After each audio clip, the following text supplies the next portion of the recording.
Hello प्रिय प्रशिक्षुओं, आप सभी को नमस्कार। मैं अतुल कुमार, प्रवक्ता, जिला शिक्षा एवं प्रशिक्षण संस्थान फतेहपुर।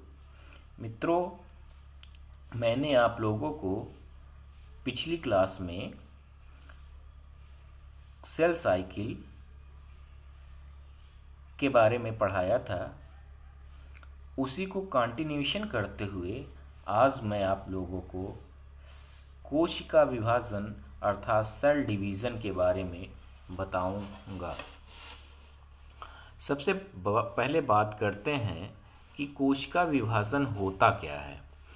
कोशिका विभाजन पैतृक कोशिकाओं अर्थात पेरेंटल सेल से नई कोशिकाओं के बनने की क्रिया कोशिका विभाजन सेल डिवीज़न कहलाती है। ये कोशिकाएं मानव एवं अन्य प्राणियों में शारीरिक वृद्धि, क्षतिग्रस्त ऊतकों के पुनरुत्थान अर्थात रीजनरेशन, नवीन अंगों की वृद्धि यानी डेवलपमेंट में महत्वपूर्ण भूमिका निभाती है। अब कोशिका विभाजन जो है वह मेनली दो प्रकार का होता है।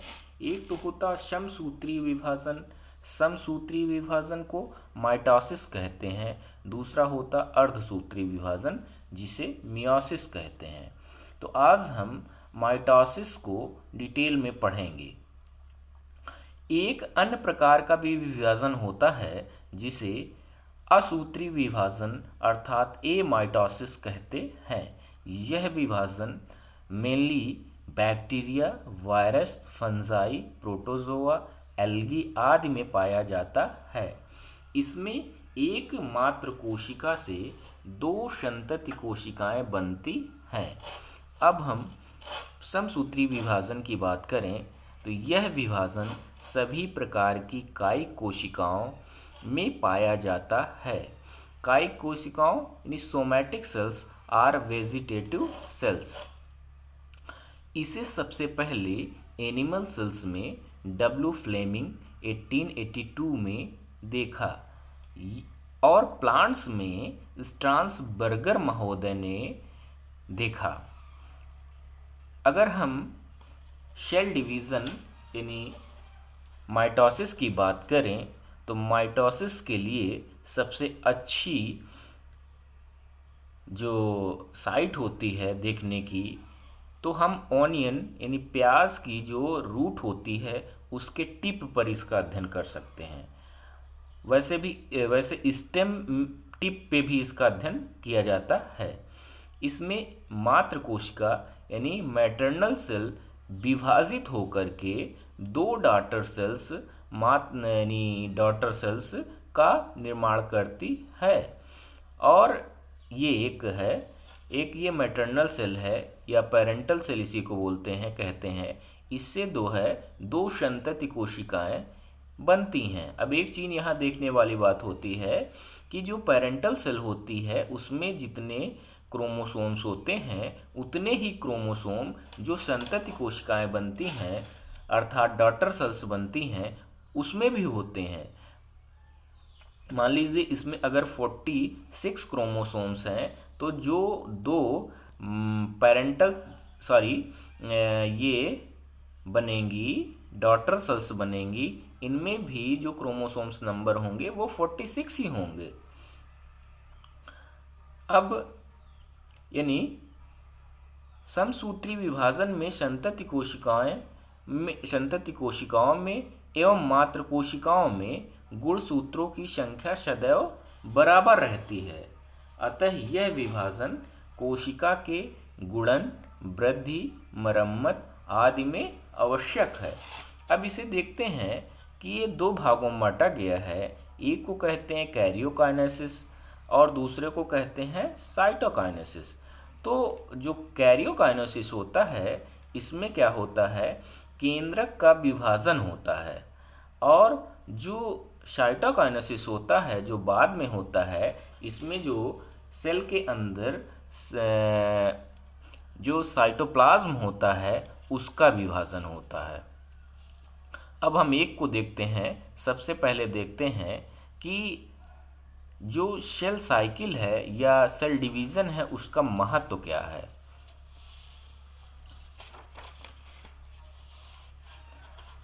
माइटोसिस का महत्व, ये माइटोसिस जो है मेनली ग्रोथ और डेवलपमेंट के लिए इम्पॉर्टेंट है, आनुवांशिकी स्थायित्व के लिए इम्पॉर्टेंट है और कंटिन्यूटी ऑफ लाइफ के लिए भी इम्पॉर्टेंट है, वाउंड हीलिंग घाव भरने के लिए भी इम्पॉर्टेंट है।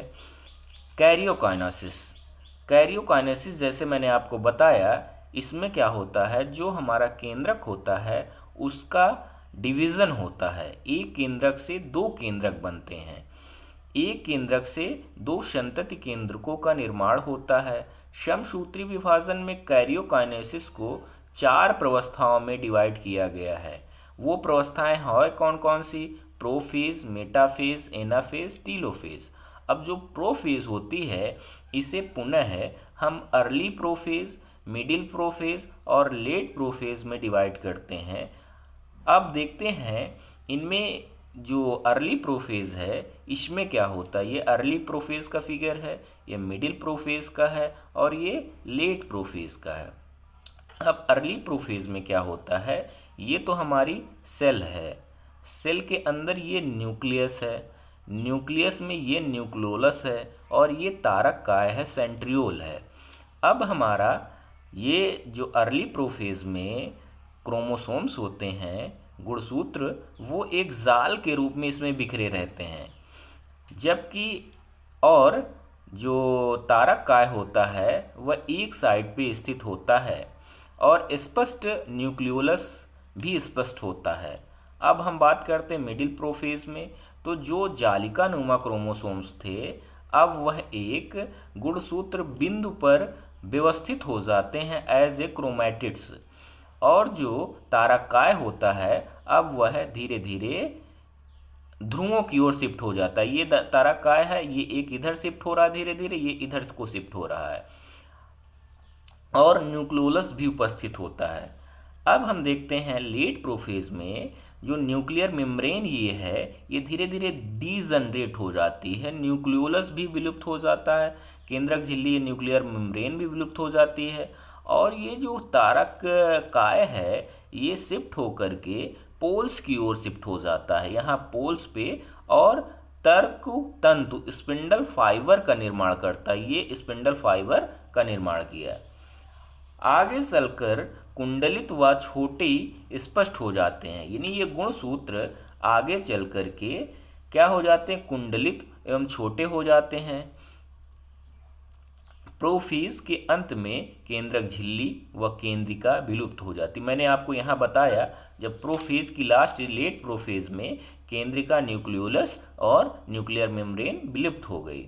एनिमल सेल्स में तारक काय के विभाजन से 2 तारक काय बनते हैं, यानी एनिमल्स जो सेल्स होती है उसमें जो तारक काय होता है, सेंट्रियोल होता है, उसका विभाजन होता है और 2 क्या तारक काय बनते हैं। लेट प्रोफेज में तर्क तंतु बन जाते हैं, ये यहाँ मैंने बताया आपको, लेट प्रोफेज में स्पिंडल फाइबर्स का फॉर्मेशन हो गया। अब बात करते हैं मेटाफेज की। मेटाफेज हमारे गुणसूत्रों के अध्ययन की सबसे अच्छी स्टेज होती है, सबसे बढ़िया स्टेज है। मध्य प्लेट पे सभी गुणसूत्र व्यवस्थित हो जाते। इसमें क्या होता है, जो ये मिडिल प्लेट होती है इसमें सभी गुणसूत्र आके एकत्रित हो जाते हैं। मैं आप लोगों को बताऊं कि ये जैसे हमारी एक सेल है, ये सेल है, अब इसमें क्या है कि ये हमारी मिड प्लेट है, मिड प्लेट है। अब हमारे क्रोमोसोम्स इसी मिड प्लेट पे ये बिंदु है, गुणसूत्र बिंदु, ये बड़े क्रोमोसोम्स जो होते हैं वो परिधि की ओर होते ऐसे ऐसे। अब जब हम मध्य की तरफ जाएंगे तो ये क्रोमोसोम्स छोटे होते चले जाते हैं, ये क्रोमोसोम्स छोटा होता चला जाता है। इधर भी हम देखें तो इधर तो बड़ा क्रोमोसोम्स है, ये क्रोमोसोम्स बिंदु है, गुणसूत्र बिंदु, अब छोटे होते चले जाते हैं अंदर की तरफ। ये। अब इसमें होता क्या है, ये हमारा तर्क तंतु है, तर्क तंतु स्पिंडल फाइबर, ये तर्क तंतु है। ये हमारा गुणसूत्र बिंदु हैं, ये गुणसूत्र बिंदु हैं। अब इसमें जो यानी मेटाफेज स्टेज होती है, इसमें दो प्रकार के तंत्र तर्कों का निर्माण होता है। एक को कहते हैं डिसकंटिन्यूअस अर्थात क्रोमोसोमल स्पिंडल फाइबर, दूसरे को कहते हैं सपोर्टिंग फाइबर अर्थात कंटिन्यूअस फाइबर्स। जो डिसकंटिन्यूअस अर्थात क्रोमोसोमल स्पिंडल फाइबर होते हैं वो ध्रुव से गुणसूत्र बिंदु को मिलाते हैं। ये मान लीजिए हमारा ध्रुव है स्पिंडल फाइबर, तो ये क्या करते हैं, ये डिसकंटिन्यूअस इसे कहेंगे, और यह जो है कहाँ से कहाँ तक होता है, यानी ये जो है ध्रुव से गुणसूत्र बिंदु तक होता है। ये हमारा ध्रुव है, ये ध्रुव से ये गुणसूत्र बिंदु है, गुणसूत्र बिंदु से पुनः ये गुणसूत्र बिंदु को आपस में मिलाएंगे। ये इधर इसकी बात करें तो ये यहाँ से आके ये यहाँ से आके ये यहाँ, इधर करें तो ये यहाँ से आके ये यहाँ से आके ये यहाँ मिला, ये यहाँ से आके ये आपस में मिल गया।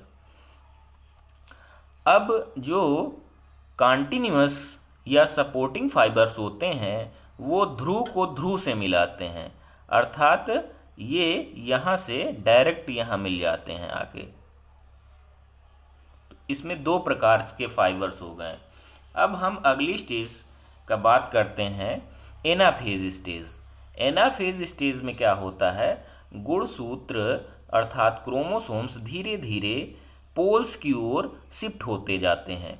ये एक गुणसूत्र है, ये गुणसूत्र बिंदु है, ये गुणसूत्र बिंदु से अलग होकर के ये क्रोमैटिड्स ध्रुवों की ओर शिफ्ट हो रहे हैं। ये देखिए एक अपोजिट साइड में दोनों शिफ्ट हो रहे हैं।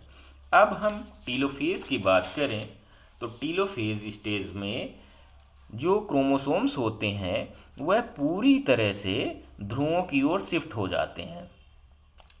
और ये जो टीलोफेज है यह जो है प्रोफेज की अपोजिट स्टेज है, और इसमें क्रोमोसोम्स कुंडलित होकर धागे का रूप ले लेते हैं। न्यूक्लियर मेम्ब्रेन जो है वह पुनः डेवलप हो जाती है, न्यूक्लियोलस का भी पुनः निर्माण हो जाता है, और लास्ट में दो संतति कोशिकाएं अर्थात डॉटर सेल्स का फॉर्मेशन होता है।